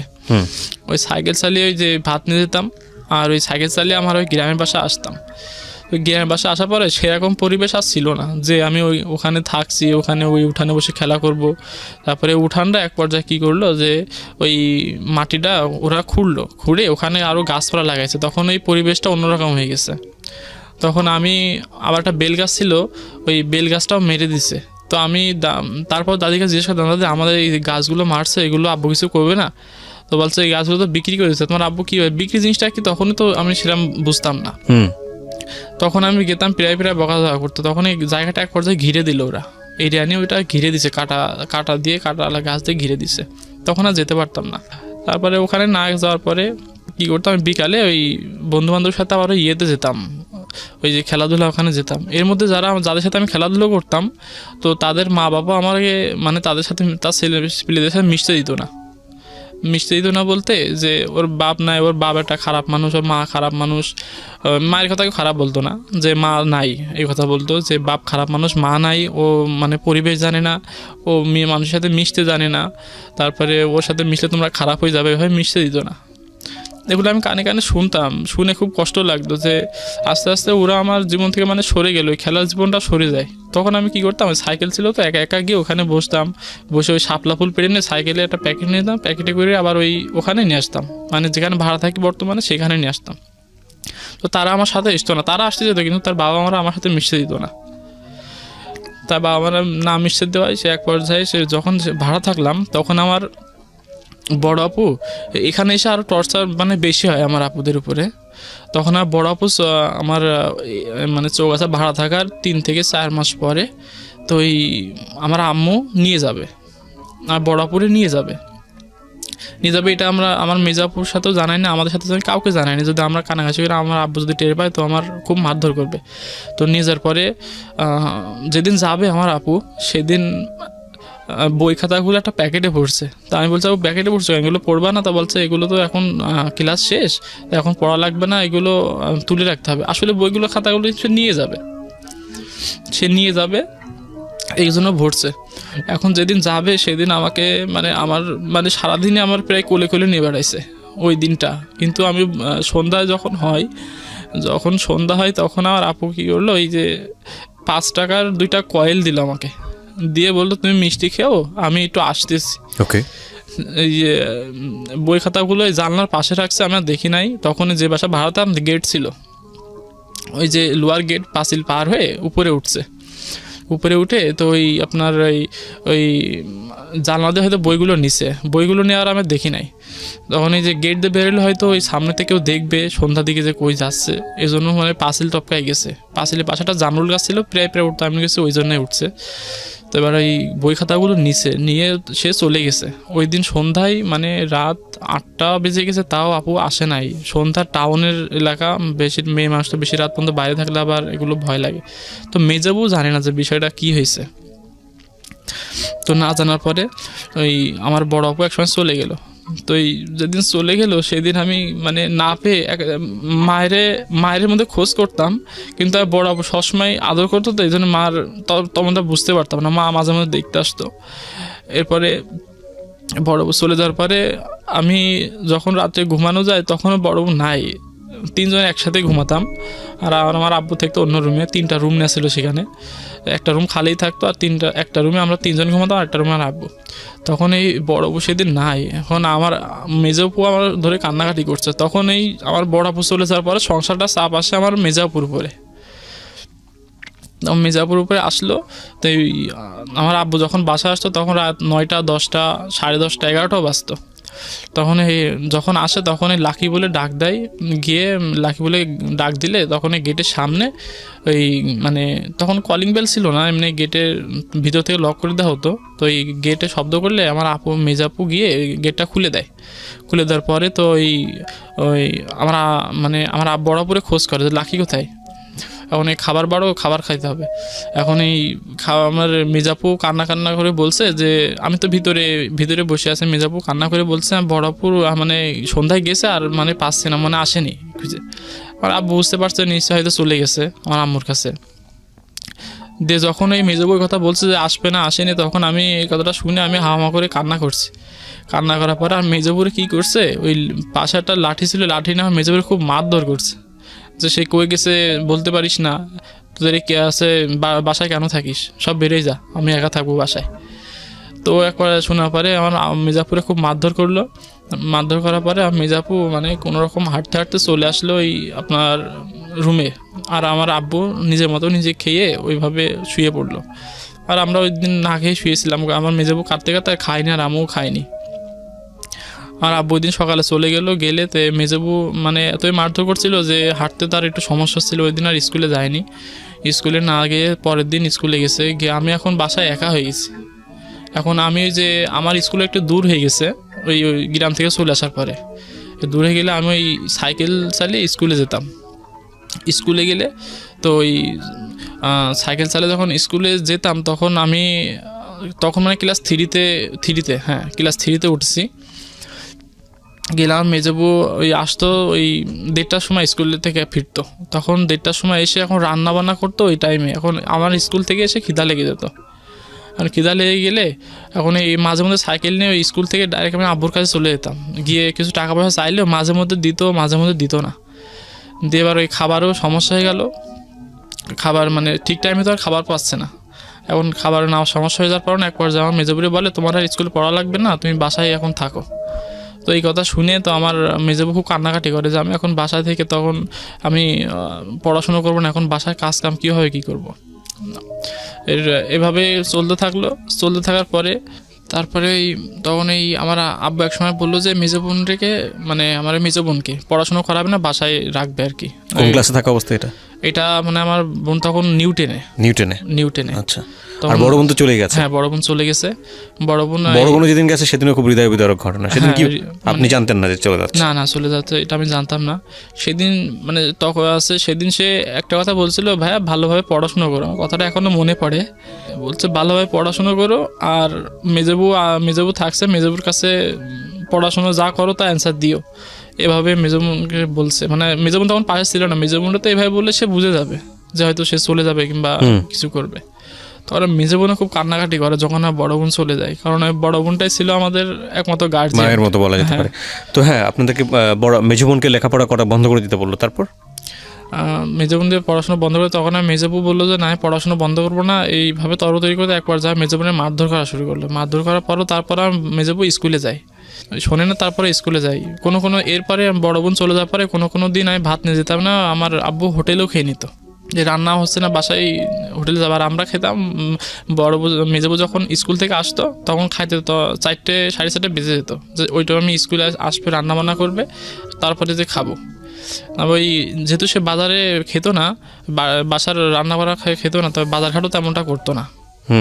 তো না করার পরে ওই এক পর্যায়ে কী হলো, ওইভাবে চলতে থাকলো।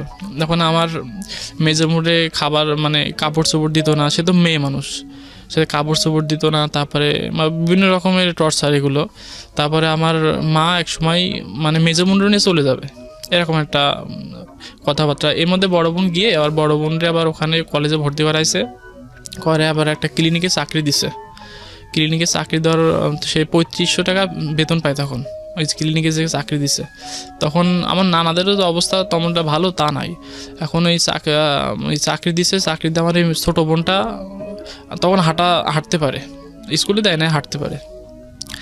আর ওই বড় বোনটা চাকরি করতেছে, আর মা তখন কাজ কাম করে, মানে নানাদেরই মানে আবাদ একটু ছিল, ওইটু কাজ কাম করলে তো ওই বড় বোন কলেজে পড়ছে আর ওইখানে চাকরি করছে। এখন মেজবুরে একটা মানে ওইভাবে টর্চার হচ্ছে বলে মেজবুন করে নিয়ে যাবে, এরকম একটা মানে বলা কথা চলছে। আমি এটা পরে বুঝতে পারছি যে মেজবু যেদিন চলে যাবে, আমার মেজবুন এখান থেকে এসএসসি পরীক্ষা দেয়।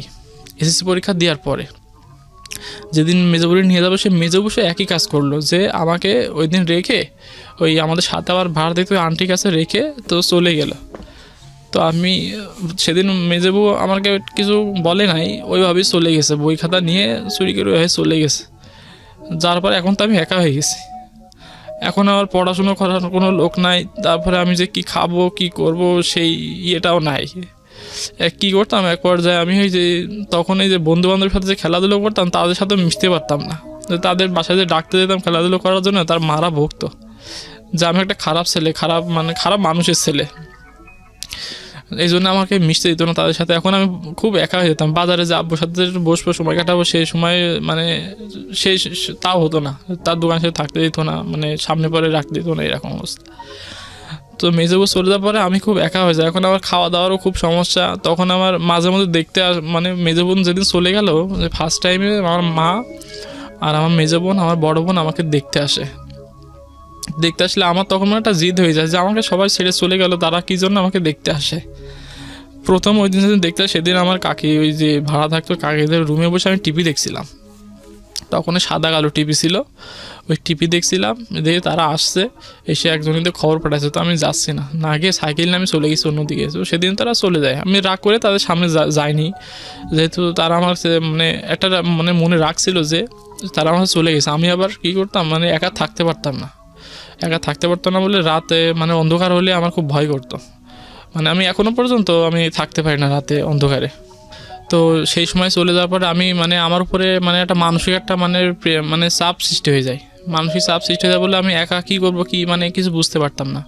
না যাওয়া, না আছে খাবার, না আছে খাওয়ার সময়, না আছে পড়াশোনার একটা সময়, একটা ওইটুক বয়সে যদি একজন কাছে না থাকে গার্জিয়ান হিসাবে, তো একটা বাচ্চার পড়াশুনো বা কী হয়, তার খাওয়া, তার মানে শারীরিক অবস্থার দিক দিয়ে কী কেমন লাগে। তো আমি ওইভাবে চলতে থাকলাম, চলতে থাকার পরে আমার আব্বু তখন কী করতো, তো আমি তখন রান্না বানাতে হতো না, তখন 3 বেলা মানে হোটেলে খাওয়া শুরু করলাম।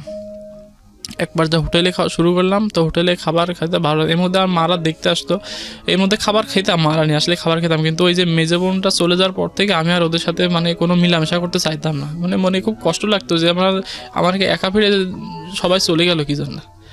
এক পর্যায়ে এভাবে যাওয়ার পরে আমার মা প্রথম যেদিন আমার মেজো বউ চলে যাওয়ার পরে আমার দেখতে আসবে, সেদিন আমি এক জায়গায় গেছে যাওয়ার পরে সেখান থেকে আমার খবর পাঠাইছে যে তোমার নানা তোমাকে যাইতে বলছে, তোমার নানা তোমাকে যাইতে বলছে কোথায়, তা তার বাসায়। তা কীভাবে যাবো আমি, আমার তো শুনলে আমার তো খুব মারধর করবে, এখন আমি গেছি, যাওয়ার পরে ওই দিন বাসায় মানে খুব বিরাট একটা মানে আওয়াজ সৃষ্টি করে আমার আব্বু, ওই গ্রামের মানুষজন ধরে যে আমার 3টা মেয়ে নিয়ে গেছে, আমি কিছু বলি না, ছেলেটারে নিয়ে গেল, তাহলে আমি এখন কীভাবে থাকবো। এটা মানে আপনার এই আগের মানে ওনার আগের হাজবেন্ড মানে আপনার মাকে নিয়ে ধরনের কথা বলছে? হ্যাঁ। ওকে। এখন আমি কিভাবে থাকবো, এখন সে কিভাবে থাকবে, সে তো মনে করেন যে আমরা সব ওর কাছে চলে গেলে সে খুশি, কিন্তু এটা তো লোকের বোঝাতে হবে সে কিভাবে থাকবে। এখন আমার নানারা তো আমার আবার খুবই ভালোবাসতেন, যে 3টা মেয়ের পরে একটা ছেলে, আমি মানে আমারে খুব আদর যত্ন করতেন। তখন আমার চলে আসে, তো ওই তারিখে আমার নিয়ে যাওয়া হয় ওখান থেকে লোকজন ধরে, তো লোকজনের ইয়েতে নিয়ে যাওয়া যায় যে ছেলেটা তার কাছে থাক। তো এক পর্যায়ে যখন আমি এভাবে 5 পাস করি, ওই 5 পাস করি, কিন্তু আবার আমার ওই যে বিরাক স্কুল থেকে, আমি সরকারি স্কুল থেকে, ওখান থেকে আমার নিয়ে চলে আসা হয়, বিরাক স্কুল থেকে আমার আবার দেওয়া হয়। বিরাকে রাখলো কীভাবে, ওই বাড়তি হিসাবে একজন রাখলো, যে অফিসার আসলে আমার আবার লুকায় থাকতে হতো, অফিসাররা যখন আসবে তখন আমাকে লুকায় রাখতো। ওই ম্যাডাম তো তখন ওই আমার আম্মু বলে যাওয়ার পরে ওই দিনের পর থেকে ম্যাডাম আমারও খুব ভালোবাসা শুরু করলো। ওই স্কুল থেকে সে মানে হাতে কলমে মানে তখন আমার মানে পড়াশোনা খুব ভালো ছিলাম বলে তখন আমার বৃত্তি পরীক্ষা হতো। ক্লাস 5-এ 3 রকম বৃত্তি, সাধারণ বৃত্তি, ট্যালেন্ট পুল বৃত্তি আর আপনার গোল্ডেন বৃত্তি ছিল। তো আমি ওই ট্যালেন্ট পুল বৃত্তিতে আমি বই কিনে ওই বিরাট থেকে আমি পরীক্ষা দিয়ে আপনার ক্লাস 5-এ যখন ওই সমাপনী পরীক্ষা হবে, তখন এই চৌগাছা শাহাদত পাইলট নামে একটা স্কুল আছে, ওই স্কুলে আমাদের পরীক্ষা হবে। একটু আগের ঘটনা আমি গেছি, যে তখন যখন আমি ক্লাস 5-এ পড়বো, তখন কিন্তু আমার মেজো বোন আমার কাছে ছিল, আর কেউ ছিল না, বড় বোনও তখন নাই। ওই যখন আমি পরীক্ষা দিব, আমাদের সকাল বিকাল 2টা পরীক্ষা ছিল, 7টা সাবজেক্ট ছিল, সেখানে আমাদের সকালে একটা বিকালে একটা পরীক্ষা হতো। তো এই দুপুরে আপনার ওই খাবারের ওই টাইমে, দুপুরে খাবার টাইমও স্কুলে হতো, পরীক্ষাটা দিয়ে লাঞ্চের টাইম ছিল 1 ঘন্টা, ওই লাঞ্চ টাইমের মধ্যে সব খেয়ে নিত। এখন ওই স্কুলে তো সব মানে যশোর জেলার মধ্যে অনেক মানে উন্নত স্কুলের ছেলেপিলেরাও সব একসাথে পরীক্ষা দিচ্ছে। এখন সবাই লাঞ্চ টাইমে পরে খাবার খেত, খাবার খাওয়ার পরে আমার খাবার নিয়ে আসতো, আর মেজেবু কোনো দিন আসতে পারতো, কোনো দিন আসতে পারতো না। তো ওই কাছে যদি 10-20 টাকা থাকতো, ওই দিয়ে কিনে খেতাম, কিংবা পরীক্ষা শেষে যে জিজ্ঞাসা করবে যে ভাই পরীক্ষা কেমন হয়েছে, কীভাবে পরীক্ষা দিছো, কী খাইছো, সে মানুষটাও ছিল না। আশেপাশে সবাই কত সুন্দর করে খাওয়া দাওয়া করতো, মানে আমার কাছে জিজ্ঞাসা করবে যে কী খাইছো, একজন যে কীভাবে পরীক্ষা দিয়েছো, কী লিখছো, সে মানুষটাই পাইতাম না। আর আব্বু তো কোনোদিন আমার কাছে পরীক্ষার হলে আসেইনি। অনেকেরই গার্জেন আছে যে তাদের সাথে করে পরীক্ষার হলে নিয়ে আসবে, কিন্তু সময় তো খাবারই পেতাম না, কিন্তু খাবারই যখন পেতাম না তখন কে জিজ্ঞাসা করবে যে ভাই তোমার পরীক্ষা কেমন হয়েছে, কি হয়েছে? True, তখন আর মেজো বোন কি করতো, ওই তার স্কুল ছুটি হতো 1:30টার সময়, সে রান্নাবান্না করে আমি লাস্ট পরীক্ষা দিয়ে তারপরে স্কুল থেকে খেয়ে আসতাম। লাস্ট পরীক্ষা দিয়ে একটা বোন আমার কাছে নাই, আমার আব্বু তো এইভাবে চলাচল করে। তো আমি কি করলাম, এক পর্যায়ে আমার আম্মুরে খবর পাঠালাম, মা আমার তো সবাইকে তো আমার বোনেরা তো ওখানে চলে গেছে, তো আমার এখানে থাকতে খুব সমস্যা আছে, আমাকে নিয়ে যাও না ওখানে। তো আমার আম্মু ওই কথা শুনে আমাকে খুব কাঁদে, মানে ওই স্কুলের পাশে আবার ছিল স্টান, ওই যে আমার বাস কাউন্ট আমার নানার, তো ওখানে এসে দাঁড়ায় থাকতাম টাকা নেওয়ার জন্য আমার নানার কাছে। তখন আমার নানা দেখে মানে কোনো দিন খুব হাওমা করে কেঁদে ফেলতো, বুকে নিয়ে কোলে করে নিয়ে আবার এই চার দোকানে বসে বিভিন্ন রকমের নাস্তা পানি খাওয়াইতো, টাকা দিত। দেওয়ার পরে এক পর্যায়ে আমার মামা তখন ব্যাংকে চাকরি করতো। আমার মামা এক পর্যায়ে বললো যে আমার ভাগ্নেটা খুব আদরের ভাগ্নে, যে সে তো কষ্ট করছে, আমরা 3টে ভাগ্নে যখন এখানে নিয়ে আসতে পারছি, পড়াশোনা করাতে পারছি, তাদের মানুষ করতে পারছি, আমার ভাগ্নেটারও আমি নিয়ে আসে করতে পারবো। তখন আমার মামা তখন কী করলো, ওই মামা আমার নিয়ে চলে আসলো। ওই তখন আমরা 4 ভাই বোনে এক জায়গায় হয়ে গেলাম। এক জায়গায় হয়ে যাওয়ার পরে তো আমার বাবা আমার আবার চাপ সৃষ্টি করলো, যখন আমার নিয়ে চলে আসলো তখন চাপ সৃষ্টি করার পরে তো আমার যে কমিশনার যে কাকা ছিল ওনারা আবার খুব ভয় পাইতো, বলছে তুই আর একটা কথা বলবি তো তোর গ্রাম থেকে তাড়িয়ে দেবো, হারামি বাস, তুই যে এই 4টে বাচ্চা সহ এইরকম অবস্থা করে বেড়াচ্ছিস, সেই বাচ্চাগুলো অবস্থা কী হবে? নানাদের তো পরিবেশ মোটামুটি ভালো, তারা মানুষ করতে পারবে, কিন্তু তুই কী করতে পারবি বাচ্চাটারে নিয়ে?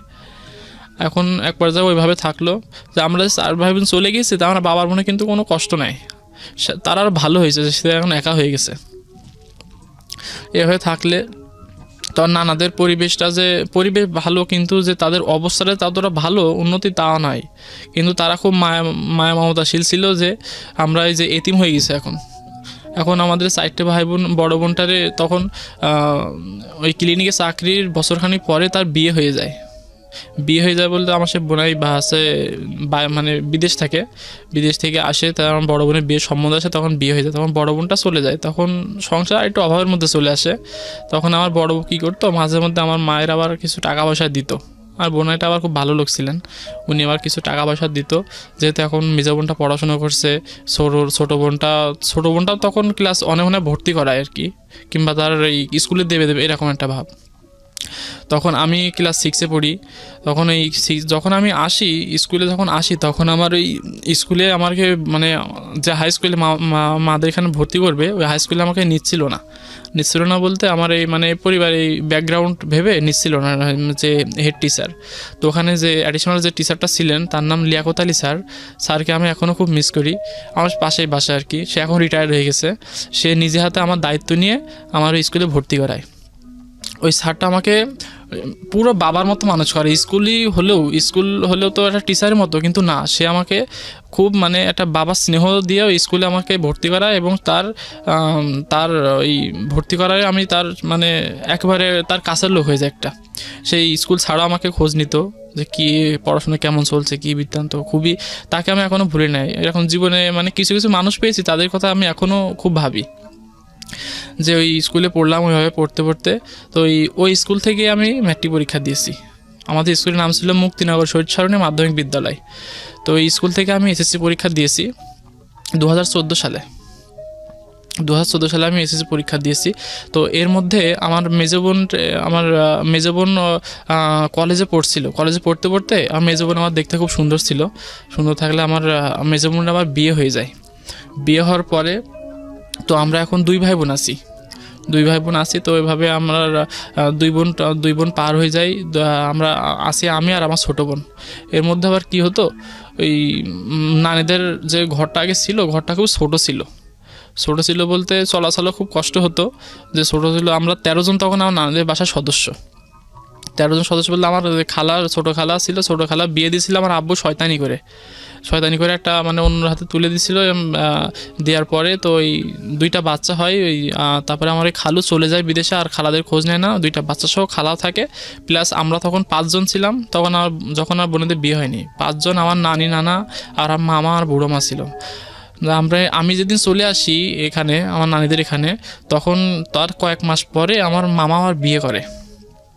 বিয়ে করার পরে তো ওই মামা তো খরচপাতি দিত। তো ওই মামি যখন আসলো তখন এই মামি কয়েক মাস ভালোই ছিল, কিন্তু তারপরে আমাদের খরচ দিতে দিত না। তো কিন্তু পরে আবার কী করতাম, আমার এই নানিদের কাছে ঘরটা ছোটো ছিল, আমার মারা তখন ভাড়া থাকতো চৌগাছা। ওই চৌগাছা তখন ভাড়া থাকতো, ছোটো ঘর তো, আমার এখানে তো সবাই থাকা যাবে না। তখন মা কী করলো যে হসপিটালে চাকরি নিল, আমার মা 3,000 টাকা বেতন পায়, আমার বড় তখন পাই 3500 টাকা। এই 6,500 টাকা চাকরি করে এবং ওই চৌগাছায় ভাড়া থাকে, 1,000 টাকা একটা রুম নিয়ে ভাড়া থাকে। তো এই ভাড়া থাকা অবস্থায় ওই মারা তখন এই মামি যখন আসলো তখন তো জায়গা আরও মানে শর্ট হয়ে গেল। তো শর্ট হওয়ার পরে তো আমার এক বন্ধু ছিল, তার নাম বাবু। মানে আমার জীবনে তার সাথে খুব মেলামেশা করছি। ওর সাথে আমি খুব মানে পুরো সময়টা মানে বাকি যে সময়টা কাটাচ্ছি আমি স্কুল তারপরে প্রাইভেট কোচিং এগুলো বাদে বাকি সময়টা আমি ওর সাথে কাটাতাম, রাতেও ওর সাথে ঘুমাতাম। কিন্তু ওর মা কী করতো যে আমাকে মানে ওর সাথে মিশতে দিত না। এখানেও নানা বাড়ি সবাই একই অবস্থা, মানে কোনো বন্ধু বান্ধবের সাথে ভালোভাবে মিশতে পারতাম না। সবাই জানি কেমন একটা করতো। আমার নানিদেরও আবার সবাই বলতো যে এই মানে ওর বাবা ভালো না, ও ভালো হবে না, ওরে অন্য কাজে দিয়ে দাও, পড়াশুনো করাবে না। তো আমার নানা সবাইকে আবার ধমক দিত। তো বলছো আমার ছেলে আমার নাতনিরা কীভাবে মানুষ হবে সে আমাদের দায়িত্ব, পাড়া কারো কথা শুনে তো আমরা এদেরকে করবো না। আমার নানা নানি আমার জীবনটা আমার নানা নানি আছে বিধায় হয়তো একটু পড়াশুনো করতে পারছি। আমার বোনেরা এখন ভালো অবস্থায় আছে, ভালো পরিবেশে আছে, আমরাও আছি তাদের সহযোগিতা আর কি। এখন এইভাবে চলতে থাকলো। এখন একদিন রাতে মানে ওই চৌগাছা থেকে যখন আমার মামা সবার প্রতি সপ্তাহে বাড়ি এসে শুক্র শনিবার ছুটি থাকতো ব্যাংক, বাসায় আসলে তো আমার আপুরা আসতো, মারাও আসতো। তো কী করতো ওই সবারই এক বাসায় ধরতো না। তখন আমার ওই বাবু, ওই যে বন্ধুটা ছিল নাম বাবু, ওর বাসায় আমি মাঝে মাঝে ঘুমোতাম। তো এই ঘুমানোর পর ওর মা একদিন বলছে যে মানে ও কী জন্যে আসে তোর কাছে, কী জন্যে ঘুমাই, ও হ্যান মানে নানান ধরনের কথা শুনতো। এগুলো আমি শুনতাম, মানে আমার সামনে বলতো না, ও যখন থেকে তখন বলতো। তখন আমি এক পর্যায়ে শুনে ওই দিন রাত্রে উঠে এসে তো ওই দিন রাত্রে আমি আর বাসায় জানাইনি যে আমি মানে এখন বাসায় গিয়েও তো একটা মানে কেমন, বাসায় গিয়েও তো জায়গা নাই ঘুমানোর, এখন ঘুমাবো কোথায়, মারা আসছে, সবাই আসছে, আর মামি তো ওইভাবে থাকবে না যে মিলে ঝিলে থাকবে, ওইভাবে তো থাকবে না মাদের সাথে। এখন ওই দিন রাত্রে আমি কী করছি, আমাদের পাশে একটা পুকুর আছে, পুকুর পাড়ে একটা বিচলি আছে, ওখানে কচুর পাতা ছিল বড় বড়, ওইগুলো কেটে ওখানে আমি ঘুমায় বসছি রাতে। তো তখনও কিন্তু আমি রাতে আমি মানে থাকতে পারি না, একা ভয় করে। তারপরও আমি একটা ঝোপের আড়ালে ওখানে কচুর পাতা নিজের বিচলি মানে ওই বিচলি বিছায় ওই কচুর পাতা নিয়ে শুয়ে পড়লে তো ওই দিন সকালে খুব ভোরে উঠে হাঁটা চলে, মানুষ দেখলে আবার কী বলবে কি না বলবে, এগুলো আমি মানে মানে রাতে ঘুম খুব কমই হয়েছে, কিন্তু রাতটা আমার খুব গেছে খুব কষ্টে। যে আজকে আমার যে জায়গাটুক দাঁড়ানো জায়গাটুক ছিল বাবা বিক্রি করে দিছে। এখন নানাদের বাসায় তো তেমন নাই যে এখানে করে থাকবো, লেখাপড়া খুব কষ্ট করে এখানে করছি। তো এখন এই রাতটা আমি কই যাব, তো ওখানে থাকার পরে রাতটা খুব কষ্ট করে কাটাইছি। যে একজন বলছে যে তার বাসায় থাকা যাবে না, এখন আমি জানছি যে আমার বাসায় গেলে আমার এখন থাকা যাবে না, আমি থাকবো, আমার তো নিজের একটা পরিস্থিতি ভেবে নিতে হবে। তখন ওই রাতটা ওইভাবে কাটিয়ে তো পরদিন সকালে উঠে স্কুলে গেলাম। স্কুলে যাওয়ার পরে বসে আছি এবার এক সময় গিয়ে এই টিফিন দিত আবার তখন হাই স্কুলে। তো এই টিফিনে বাসায় না গিয়ে আমি বসে আছি মানে স্কুলে মাঠে। তো আমার ওই স্যার আমাকে ডেকে সে খাবার এনতো, মাঝে মধ্যে আমার ওই স্যার কী করতো ওই টিফিনে আবার স্যারে খাবারও খাওয়াইতো। তখন ওই খাবার মানে রাখছে, আমি ওই দিন আর আসিনি। বলতে আমি কি তোমার কি মন খারাপ? তো আমি বলছি না স্যার, আমি এমনি এই বাসায় যাচ্ছি না, আমার একটু শরীরটা আমাদের ভালো লাগছে না, তো আমি একটু বসে আসছি রোদে। ওকে। এখন ওই স্যার বলছে তাহলে শরীর ভালো থাকলে বাসায় যাও। আমি স্যার মানে হেড স্যারকে বলে তোমার ছুটি দিয়ে তুমি বাসায় যাও। বলছে না স্যার, আমি সেরকম শরীর খারাপ না, আমি থাকতে পারবো, সমস্যা নাই। তো ওই দিন থাকলাম, কিন্তু আমার মনের মধ্যে একটা আঘাত লাগতো। ওখানে নানি বাড়ি যখন থাকতাম তখন কিন্তু মানুষ বলতো যে এর মধ্যে আমি আমার গ্রামের বাড়িতেও যেতাম, যদি ওই আম গাছ মুখে তাকাইতাম, আম পেকে থাকতো যে আম খেতে পারবো কিনা, কিন্তু ওইগুলো আর ছুঁতে পারতাম না, খাইতেও পারতাম না। আর মাঝে মধ্যে আবার ওই যে বেশিরভাগ সময় কাটাতাম আমার ওই সেই নদীর পাড়ে গিয়ে বলতে ওই বট গাছের ওখানে গিয়ে সময় কাটাতাম বেশি। ওখানে যাইতাম, আবার আমাদের জায়গাটা দেখতাম, উঠান দেখতাম, আগের সেই পরিবেশটা আর নাই, যে পরিবেশটা নাই। এখন ওইভাবে চলতে থাকার পরে নানাদের এখানে বিভিন্ন রকমের মানুষ কথা শোনাইতো, বিভিন্ন রকমের কথা শোনাইতো। আমার মারা আবার আমি তখন নানিদের বাসায় থাকতাম, আর আমার 3টা বোন আর আমার ওই মা থাকতো তখন ওই চৌগাছায় ভাড়া থাকতো ওরা। আমার ওই মেজো বোন গার্লস স্কুলে পড়তো, আর ওই হচ্ছে বড় বউ তখন বিয়ে হচ্ছে, তখন ওখান থেকে বিয়ে শাদী হয়ে পরে, এটা বিয়ের আগের ঘটনা বলছি। তখন এই নানি বাড়ি ওখানে থাকার পরে তো ওই মানুষ বিভিন্ন রকম কথা শোনাতো যে একে ভালো না ছেলে, কারোর সাথে মিশতে পারতাম না এক কথায়। কিন্তু আমার মনে একটাই ধাক্কা লাগতো যে আজকে আমার বাবা মা ঠিক নাই বলতে বাবা মা যে আমার কাছে নাই, আমার নিজের বলে কোনো জায়গা জমি নাই বলে মানুষ আমার সাথে এরকম ব্যবহার করে। কিন্তু ওইগুলো আমি অনেক বড় ইয়ে করে ভাবতাম যে আল্লাহ তাআলা আমার কবে একটু প্রতিষ্ঠিত করবে, কবে আমি এইসব কথার হাত থেকে বাঁচবো, এমন এইসব মানে বিভিন্ন কথাবার্তা আর কি। এই এক পর্যায়ে কী করতাম, ওই যে মানুষের কথা শোনা পরে সন্ধ্যায় আমাদের বাসার পেছনে একটা সিঁড়ি পুকুর আছে, সিঁড়ি পুকুরে বসে বসে মানে খুবই কান্নাকাটি করতাম একা। আর এগুলো নিয়ে ভাবতাম। আর আবার যেদিন কি ওই আমার সপ্তাহ যেদিন ওই যে শুক্র শনিবার আসতো, সেদিন আমি ওই দিনটার অপেক্ষায় থাকতাম। আর মামা আসলে আবার মিষ্টি নিয়ে আসতো, তারপরে আমাকে যাওয়ার সময় কিছু টাকা দিয়ে যেত। আমার ওই দিন আমার আম্মুরাও আসতো। এক পর্যায়ে খুশি থাকতাম, আর এক পর্যায়ে খারাপ মন মানসিকতা থাকতাম যে আম্মুরা আসলে হয়তো আমি থাকবো কোথায়। আর এক পর্যায়ে ভালো লাগতো যে তাদের মুখ সবার দেখতে পারবো এবং ভালো মন্দ খেতে পারবো। তখন এই চিন্তাটা করতাম।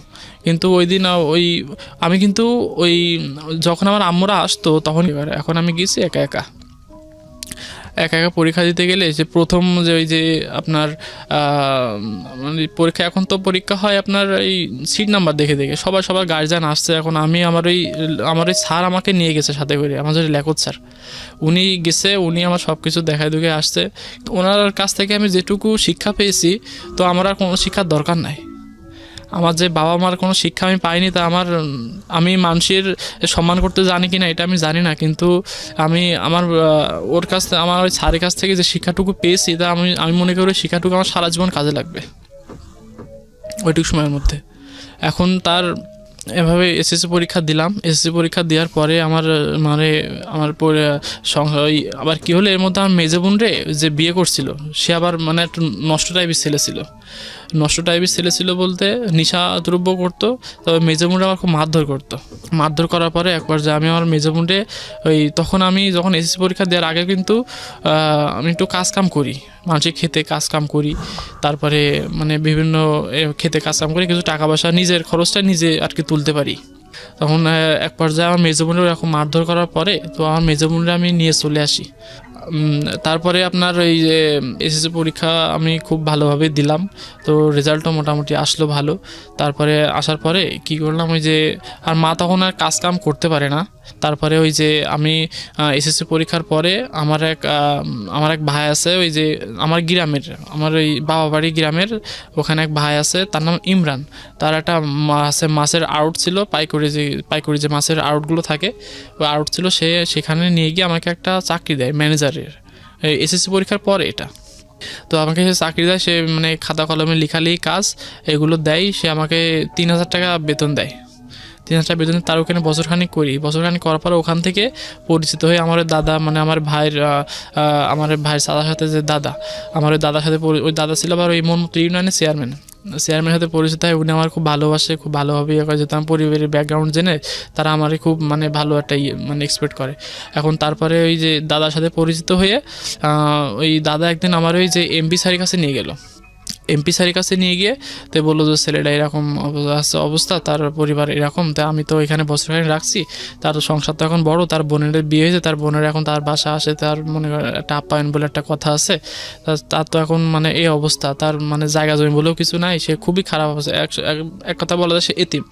তো তার একটা ব্যবস্থা করে দেওয়ার জন্য এখন সেই এমপি স্যার বললো যে মানে সেদিন সে যশোরে একটা প্রোগ্রাম ছিল, ওই প্রোগ্রামটা সেরে তো আমার দাদার বললো ওরে আপনি ঢাকা পাঠাই দেন। আমার মানে সেই ভিজিটিং কার্ড দিল, ঢাকা পাঠাই দেওয়ার একটা চিন্তা ভাবনা। তখন আর মা আমাকে যেতে দিচ্ছিল না ঢাকায়, যে ওই প্রথম ঢাকা আসবো, তো এই ঢাকা আমাকে যেতে দিচ্ছিল না। তো ওই ঢাকায় না আসার পরে তো ওই আপনার কী হলো, ওই যে ওই সাথে আমার আসলো ওই দাদাই আসলো, দাদারও একটু কাজ ছিল সচিবালয়, উনি আসলো ওই এমপি স্যারের বাসায় দুজনে গেলাম। যাওয়ার পরে তো এই আমি প্রথম 2-3 দিন গিয়ে যে ফিরে আসছি, এমবি স্যার একটু চেষ্টা করছে কিন্তু কোনো জায়গায় কাজ হয় না। পরে তো ওই এক পর্যায়ে চলতে থাকার পরে আমি এখানে আবার একটা অন্য জায়গায় ঢাকা এক জায়গায় চাকরি নিলাম, যে এমবি স্যার বললো একটু দেরি হবে, এক জায়গায় কইছি তো একটু দেরি হবে, তো আমি এক জায়গায় চাকরি নিলাম বলতে আমি মানুষটার এখনও বলবো না, আমি বর্তমানে যার এখানে আছে এখনও, তার নাম হচ্ছে আহসান হাবিব স্যার। তিনি কানাডার ভিসা করেন প্লাস ওই যে অর্থ মন্ত্রণালয়ে কাজ করেন।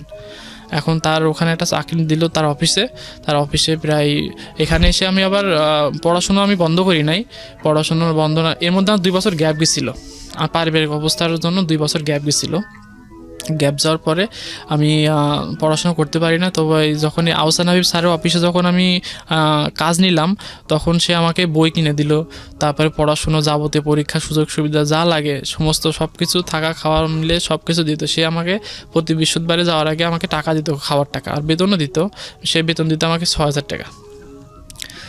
মোটামুটি এভাবে চলে এসে মানে স্যারের কথা আমি এখনও ভুলবো না। স্যার যেভাবে আমাকে মানুষ করছে, তার একমাত্র তার ছেলের মতন করে আমাকে মানুষ করেছে। তার ঢাকা শহরে কেউ কারো খোঁজ নেয় না, অথচ তিনি আমার 3 বেলা খাবার খোঁজ নিচ্ছে, তার বাসায় ভালো মন্দ রান্না হলে পাঠায় দিচ্ছে, নাই ডাকছে। এভাবে এখানে কাটতে লাগলো। তারপরে আমার সংসারটা তখন মোটামুটি পর্যায়ে বড় হতে লাগছে, কারণ বোনেরা আসে যায়, একটা খরচ একটু অন্যরকম। তো এই এমপি স্যার একদিন কী করলো, যে আমি আরেকদিন গেছি একা গেলে এমপি স্যার ওই যে আমাকে ওই আমার যে এখন বর্তমান যে অফিসে আমি জব করছি, সেই অফিসে আমার যে Vikarna Kumar Ghosh sir doctor, inner অফিসে আমি প্রথম দিন যাই, ইনার ভিজিটিং কার্ড দিয়ে মানে নাম্বার দিয়ে পাঠায়, অ্যাড্রেস দিয়ে, যে আইসিটি টাওয়ার আগারগাঁও, ওখানে আমি যাই প্রথম দিন যাওয়ার পরে তিনি আমাকে মানে সময় দিতে পারে না বলতে, তিনি একটা প্রোগ্রামে ছিল, ওই দিন আসতে পারে নাই। প্রথম দিন ডাকলো, ওই দিন আমি আসতে পারি না। দ্বিতীয় দিন সকালে গিয়ে তিনি আমার সিবি নিল, আচ্ছা, কাগজপাতিগুলো নিল। তো ওই দিন আমার বললো যে টেকনিশিয়ানের পদে একটা চাকরি দেবে। টেকনিশিয়ান পদে। তখন আপনি কোন ক্লাসের স্টুডেন্ট?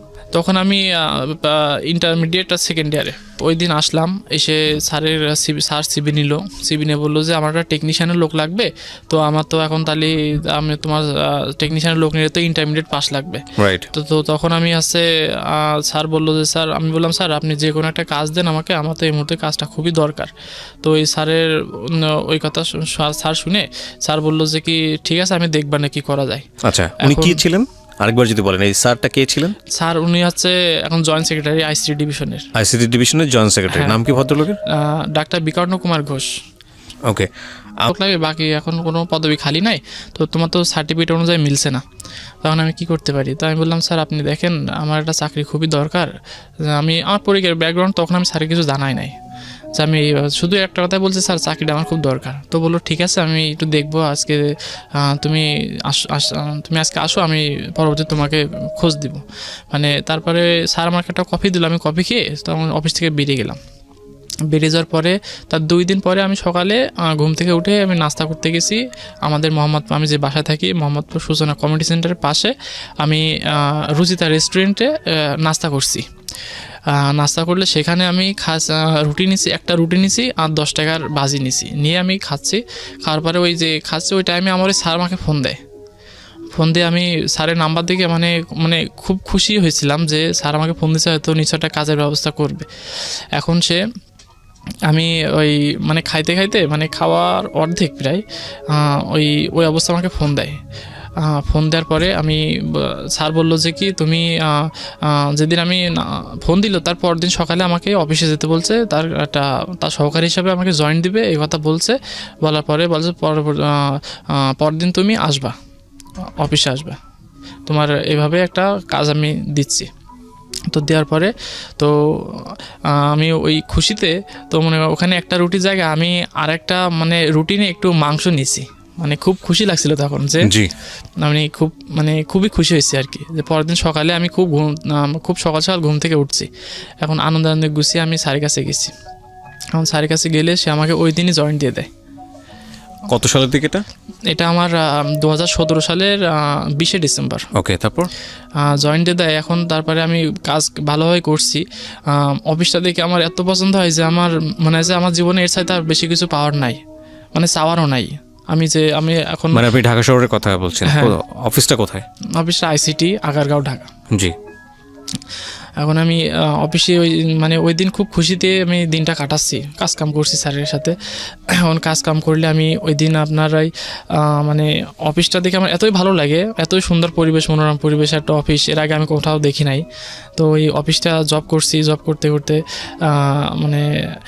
আমার জীবনে শুধু মনে হচ্ছে যে এর বেশি কিছু আমার আর দরকার নাই এখনো পর্যন্ত, যেটা যে এর বেশি কিছু আমার দরকার না। আমি যে আজ আমার যেখানে আমার টাকা নাই, আমার কোনো লোকজন নাই, যেখানে আমার বাবা মার কোনো ইয়ে নাই যে একজন একটা রিকোয়েস্ট করে চাকরি দেবে, শুধুই আমার এখানে এই পর্যন্ত আসার মূল একটা উদ্দেশ্য সেখানে হচ্ছে আমার এই যে ভাইটা তার আউটে চাকরি দিল, চাকরি দেওয়ার পরে চেয়ারম্যান দাদাকে নিয়ে গেছে, এমপির কাছে গেল, এমপি স্যার আমাকে এতটা সহযোগিতা করে এ পর্যন্ত নিয়ে আসছে।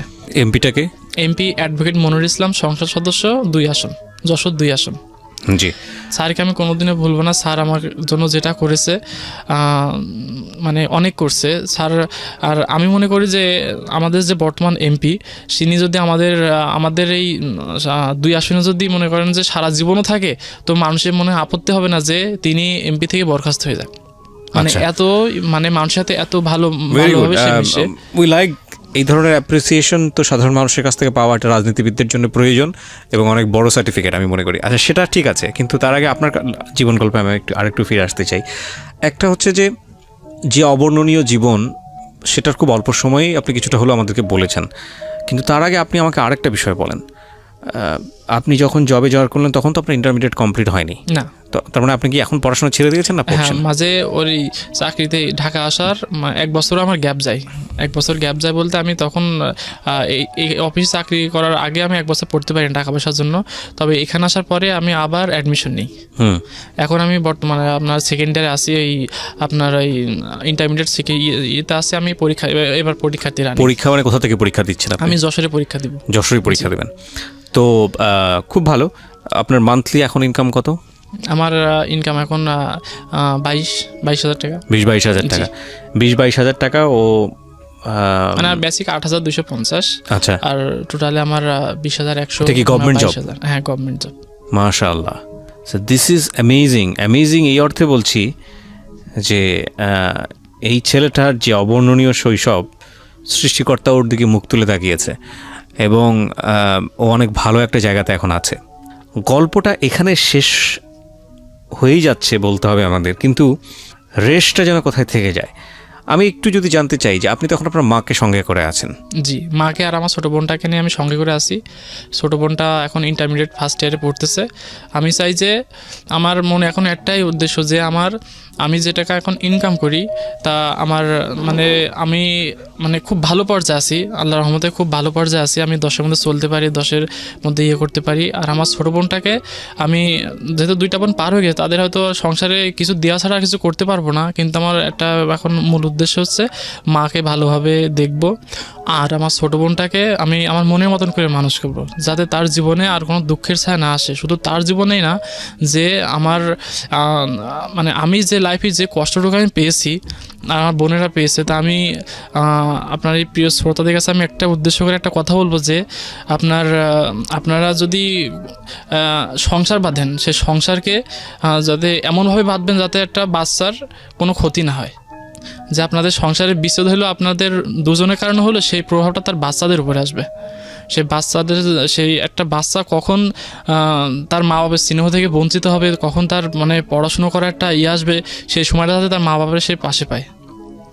মা বাবা ছাড়া একটা সন্তানের জীবনে কোনো মূল্য নাই। আমি যেভাবে মানুষের কথা শুনছি, থাকা জায়গা পাইনি, আপনার কচুর পাতার উপরে শুয়েছি, তারপর